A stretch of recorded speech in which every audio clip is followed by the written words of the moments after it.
தாம்பரத்தில் 2500 பணியாளர்கள் களத்தில் இருப்பதாகவும் மழைநீரை உடனடியாக வெளியேற்ற மோட்டார்களும் தயார் நிலையில் வைக்கப்பட்டிருப்பதாகவும் மாநகராட்சி ஆணையாளர் பாலச்சந்திரன் தெரிவித்திருக்கிறார். நம்ம மாநகராட்சி 5 மண்டலங்களை பொறுத்தளவுக்கு ஒரு மண்டலத்துக்கு 5 குழுக்கள் வீதம் 25 குழுக்கள் ஃபார்ம் பண்ணி யூஜிடி பிளாக் ஆகிறது, மற்றபடிக்கு ட்ரைனேஜ் பிளாக் ஆகிறது, மற்றபடிக்கு மரம் எங்கேயாவது விழுந்திருந்ததுன்னா அதை ரிமூவ் பண்றது, இந்த மாதிரியான ஒரு 5 குழுக்கள் ஒரு ஜோன்லயுமே நம்ம ஃபார்ம் பண்ணியிருக்கோம். இது போக பாத்துக்கிட்டீங்க அப்படின்னா 105 மோட்டார் இன்னைக்கு தேதியில 10 ஹெச்பி, 5 ஹெச்பி, 25 ஹெச்பி, 40 ஹெச்பின்னு சொல்லிட்டு டிஃபரெண்ட் ஹெச்பிஸ்ல இன்னைக்கு வரைக்கும் அங்கங்க வல்னரபிள் ஏரியாஸ்ல எல்லாத்துலயுமே ஸ்டேஷன் பண்ணி வச்சிருக்கோம். அடுத்து பாத்தீங்கன்னா டிராக்டர் மோட்டார், கிட்டத்தட்ட அந்த டிராக்டர் மோட்டரோட கெப்பாசிட்டி 50ல இருந்து 100 ஹெச்பி வரைக்கும் இருக்கு. அந்த 35 டிராக்டர் மோட்டார் இன்ஸ்டால் பண்ணியிருக்கோம். எல்லா ஜோன்லயுமே இன்ஸ்டால் பண்ணி வச்சிருக்கோம். ஒரு ஜோனுக்கு 7ங்கிற விதத்துல 2500 பணியாளர்கள் முடுக்கி விட்டப்பட்டிருக்காங்க. எல்லாருமே களத்துல இருக்காங்க.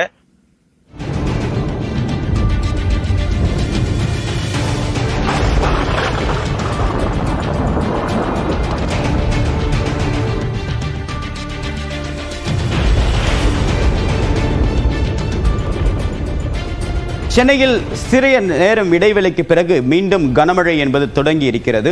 அந்த வகையில் சற்று நேரம் ஓய்ந்திருந்த கனமழை மீண்டும் பல்வேறு பகுதிகளில் தற்போது கனமழை வலுக்க தொடங்கி இருக்கிறது. வள்ளுவர் கோட்டம், நுங்கம்பாக்கம், அண்ணா சாலை உள்ளிட்ட சென்னையுடைய பிரதான பகுதிகளில் கனமழை என்பது தொடர்ந்து பதிவாகி வருகிறது.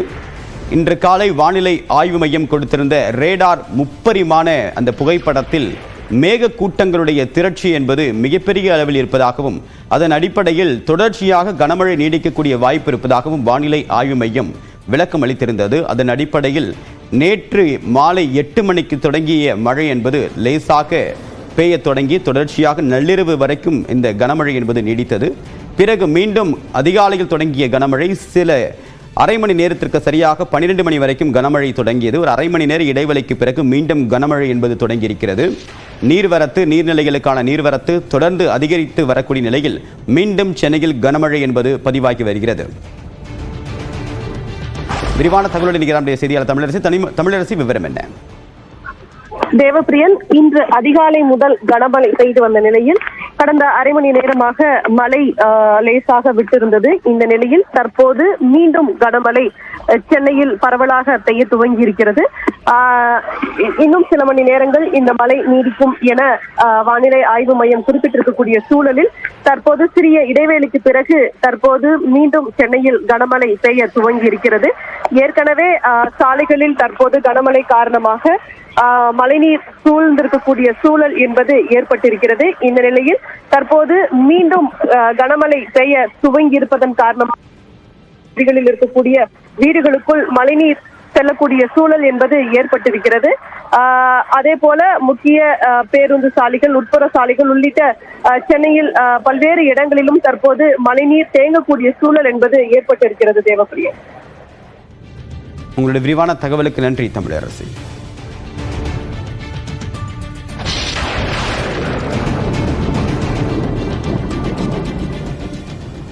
சென்னை போரூர் அருகே கனமழையின் காரணமாக அடுக்குமாடி குடியிருப்பின் சுற்றுச்சுவர் கீழே விழுந்திருக்கிறது. இந்த காட்சி தற்போது வெளியாகி இருக்கிறது. விவரங்களுடன் நிகழ்ச்சி செய்தியாளர் சோமசுந்தரம், தற்போது சுவர் விடிந்து விழுந்திருக்கு. யாருக்காவது காயம் ஏற்பட்டிருக்கா? உடனடியாக அங்க இது போன்ற உதவிகள் தேவைப்படுது. வணக்கம் தேவப்பிரியன். புயல் காரணமாக சென்னை போரூர் அருகே அடுக்குமாடி குடியிருப்பு ஒன்றின் சுற்றுச்சுவர் இடிந்து விழும் காட்சி தற்போது வெளியாகி அதிர்ச்சி ஏற்படுத்தியுள்ளது. குறிப்பாக போரூர் முதல் குன்றத்தூர் செல்லக்கூடிய சாலை கெருகம்பாக்கம் பகுதியில் தனியார் அடுக்குமாடி குடியிருப்பு ஒன்று உள்ளது. இதில் இன்று காலை முதல் பெய்து வரக்கூடிய மழை மற்றும் புயல் காரணமாக இந்த அடுக்குமாடி சுற்றுச்சுவர் இடிந்து விழுந்துள்ளது. தற்பொழுது அந்த சுற்றுச்சுவர் இடிந்து விழக்கூடிய காட்சி நம்மால் காண முடிகிறது. மேலும் அடுக்குமாடியின் குடியிருப்பின் சுற்றுச்சுவர் இடிந்து விழுந்ததில் அந்த பகுதியில் வைக்கப்பட்டிருந்த மின்மாற்றி மீது அந்த சுவர் விழுந்ததால் முற்றிலுமாக மின்மாற்றி சேதமடைந்துள்ளது. இதனால் அந்த பகுதியில் மின்வெட்டும் தற்போது ஏற்பட்டுள்ளது. இது தொடர்பாக மின்வாரிய அதிகாரிகளுக்கு அடுக்குமாடி குடியிருப்பு வாசிகள் தகவல் அளித்த நிலையில் சம்பவ இடத்திற்கு அதாவது மின்வாரிய ஊழியர்கள் அதனை அகற்றும் பணியில் தற்போது ஈடுபட்டு வருகின்றனர். மேலும் இந்த சுற்றுச்சுவர் இடிந்து விழும் காட்சி தற்போது வெளியாகி உள்ள நிலையில் அந்த சுவர் விழும் பொழுது அருகே காலி மைதானம் என்பதால் எந்த வீடுகளும் இல்லாத நிலையில் எந்த ஒரு உயிர் சேதமும் ஏற்படவில்லை என்பது குறிப்பிடத்தக்கது. தற்போது அந்த பகுதி, அதாவது அந்த அடுக்குமாடி குடியிருப்பு வாசிகள் அச்சத்துடன் உள்ளனர் என்பது குறிப்பிடத்தக்கது. தேவப்பிரியன். சோமசுந்தரம், அந்த சுற்றுச்சூழல் அரிப்பின் காரணமா விழுந்ததா தெரியுது. ஏன்னா தண்ணி அங்க பக்கத்துல தேங்கி இருக்கு. அருகில நீர்நிலை ஏதாவது இருக்கா? அந்த அடுக்குமாடி எத்தனை அடுக்குமாடி? அது ஸ்திரத்தன்மையோட இருக்கா? பாதுகாப்பா இருக்காங்களா? இல்ல அங்கிருந்து வெளியேறக்கூடிய நிலை அங்கு அவசரமா தேவைப்படுதா? அதாவது தேவப்பிரியன், இந்த அடுக்குமாடி குடியிருப்பு என்பது சுமார் 5 அடுக்குமாடி குடியிருப்பாகும். இதனை சுற்றி சுமார் 20 மீட்டர் சுற்றளவு தான் அதாவது தூரத்திற்கு இந்த சுற்றுச்சுவர் உள்ளது. இதன் காரணமாகவும் மேலும் மழை பெய்த காரணத்தால் அந்த பகுதியில் மழைநீர் அந்த பள்ளம் போல் உள்ள இடத்தில் தேங்கி நிற்கக்கூடிய காட்சியால் மண் அரிப்பு ஏற்பட்டுள்ளது. அதாவது இந்த சுற்றுச்சுவர் உள்ள பகுதியில் மண் அரிப்பு ஏற்பட்டதாலும் இந்த சுற்றுச்சுவர் சுமார் 15 அடி உயரம் உள்ள காரணத்தாலும் இந்த சுற்றுச்சுவர் மழை, அதாவது காற்றின் வேகம் தாங்க முடியாமல் சாய்ந்துள்ளது முதற்கட்டமாக குறிப்பிடத்தக்கது. மேலும் இந்த பகுதியில் உள்ள மக்கள், அதாவது அடுக்குமாடி குடியிருப்பு வாசிகள் இதனால் அச்சமடைந்துள்ள நிலையில் தற்போது பாதுகாப்பாக அவர்கள் இருக்கும்படி மின்வாரிய ஊழியர்கள் அறிவுறுத்தியுள்ளனர். உங்களுடைய விரிவான தகவலுக்கு நன்றி சோமசுந்தரம்.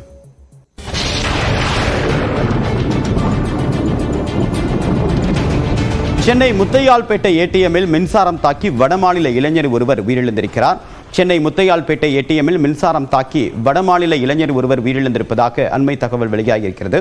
ஐசிஐசி வங்கி ஏடிஎம்மில் பணம் எடுக்க சென்ற போது உத்தரப்பிரதேசத்தை சேர்ந்த இளைஞர் ஒருவர் மீது மின்சாரம் பாய்ந்திருக்கிறது. இதன் காரணமாக அவர் சம்பவ இடத்திலேயே உயிரிழந்திருப்பதாக அண்மை தகவல் வெளியாகியிருக்கிறது. சென்னையின் பல்வேறு பகுதிகளில் மழை பெய்து வரக்கூடிய நிலையில் பாதுகாப்பு கருதி அதீத காற்று வீசக்கூடும் பகுதியாக கணிக்கப்பட்ட பகுதிகள் ஏற்கனவே மின்சார துண்டிப்பு என்பது செய்யப்பட்டிருக்கிறது. இருந்தாலும் அத்தியாவசிய தேவையாக பார்க்கப்படக்கூடிய ஏடிஎம்களில் வழக்கம் போல் மின்சார இணைப்பு கொடுக்கப்பட்டிருந்தாலும் கூட அங்கு யூபிஎஸும் இருக்கின்றது. எனவே இந்த 2 மின் சாதன பொருட்கள் தொடர்ச்சியாக இயங்குவதற்கு ஏதுவாக மின் இணைப்பும் யூபிஎஸ் இருக்கக்கூடிய நிலையில் தற்போது ஐசிஐசிஐ வங்கி ஏடிஎம்மில் பணம் எடுக்க சென்ற உத்தரப்பிரதேச இளைஞர் ஒருவர் தற்போது மின்சாரம் தாக்கி உயிரிழந்திருக்கிறார். இந்த சம்பவத்தை தொடர்ந்து அந்த பகுதியில் காவல்துறையினர் வழக்கு பதிவு செய்து இந்த சம்பவத்தை விசாரணை மேற்கொண்டு வருகிறார்கள். உயிரிழப்பிற்கான காரணம் என்ன என்பது தொடர்பாக தற்போது தடயவியல் துறையினர் அங்கு சோதனை மேற்கொண்டு அந்த உயிரிழப்புக்கான காரணத்தை கண்டறியிருக்கின்றனர். அதே நிலையில் பாதுகாப்பாக மக்கள் அதிக அளவுக்கு பயன்படுத்த வேண்டிய கூடிய அந்த ஏடிஎம்மில் மின்சாரம் கசிந்தது எப்படி என்பது தொடர்பாகவும் காவல்துறையினர் விசாரணை மேற்கொண்டு வருகின்றனர்.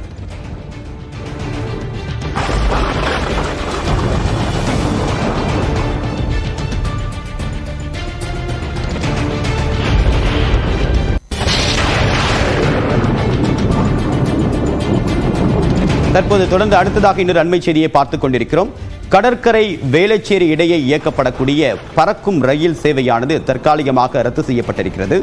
பறக்கும் ரயில் சேவை முழுவதுமாக ஒரு பாலத்தின் மீது இயக்கப்படக்கூடிய ரயில் சேவை. எனவே தொடர்ச்சியாக தரைக்காற்றுடைய வேகம் என்பது 90 கிலோமீட்டர் வேகம் வரைக்கும் எட்டக்கூடும் என்று ஏற்கனவே எச்சரிக்கை விடுக்கப்பட்டதன் காரணமாக இந்த பறக்கும் ரயில் சேவை தற்காலிகமாக நிறுத்தப்பட்டிருக்கிறது. கடற்கரை முதல் வேளச்சேரி வரைக்கும் அந்த பொது போக்குவரத்தாக பறக்கும் ரயில் சேவையை ஒவ்வொரு நாளும் ஆயிரக்கணக்கான இளைஞர்கள் பயன்படுத்தி வருகின்றனர். குறிப்பாக வேளச்சேரி பகுதியில் இருக்கக்கூடிய அதிக அளவுக்கான தகவல் தொழில்நுட்ப நிறுவனங்களில் பணிபுரியக்கூடிய ஏராளமானவர்கள் இந்த பறக்கும் ரயில் சேவையை பயன்படுத்தி வரக்கூடிய நிலையில் பெரும்பாலும் இந்த ரயில் பயணிக்கக்கூடிய பாதை என்பது பாலத்தின் மீது கட்டப்பட்டிருப்பதன் காரணமாக பறக்கும் ரயில் சேவையாக இருப்பதன் காரணமாக அது பாதுகாப்பு கருதி தற்போது இந்த பறக்கும் ரயில் சேவை தற்காலிகமாக ரத்து செய்யப்பட்டிருக்கிறது. குறிப்பாக தரைக்காற்று வீசும்போது உயர்ந்த இடத்தில் பயணிக்கக்கூடிய அந்த ரயில் பேருந்து சேவை என்பது பாதிப்பை சந்திக்கும். பாதுகாப்பு கருதி மின்சார ரயில்களை இயக்குவதற்கு தற்காலிகமாக ரயில்வே நிர்வாகம் முடிவு செய்திருக்கிறது.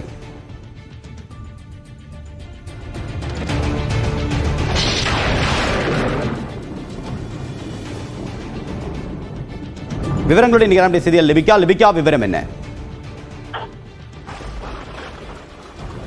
தேவப்பிரியன், தற்போது சென்னையில் அதிகப்படியான மழை பெய்து வரக்கூடிய நிலையில் தொடர்ச்சியாக பெஞ்சல் புயலானது நாளை கரையை கடக்கும் என தற்போது கணிக்கப்பட்டிருக்கிறது. இந்த சூழ்நிலையில் மணிக்கு 65 முதல் 73 கிலோமீட்டர் வேகத்தில் தற்போது பலத்த காற்று வீசுவதன் காரணமாக சென்னை கடற்கரை மற்றும் வேளச்சேரி இடையே இயக்கப்படக்கூடிய புறன் ரயிலானது தற்போது 12:15 மணியிலிருந்து நிறுத்தி வைக்கப்பட்டிருப்பதாக தெற்கு ரயில்வேயினுடைய சென்னை மண்டலம் அறிவித்திருக்கின்றது. தொடர்ச்சியாக தற்போது இதன் அடிப்படையில் பயணிகள் வேளச்சேரியிலிருந்து சென்னை கடற்கரை வரை செல்லக்கூடிய பயணிகள் ரயிலிற்கு நிற்க வேண்டாம் எனவும் அவர்கள் தரப்பிலிருந்து அறிவுறுத்தப்பட்டிருக்கின்றது.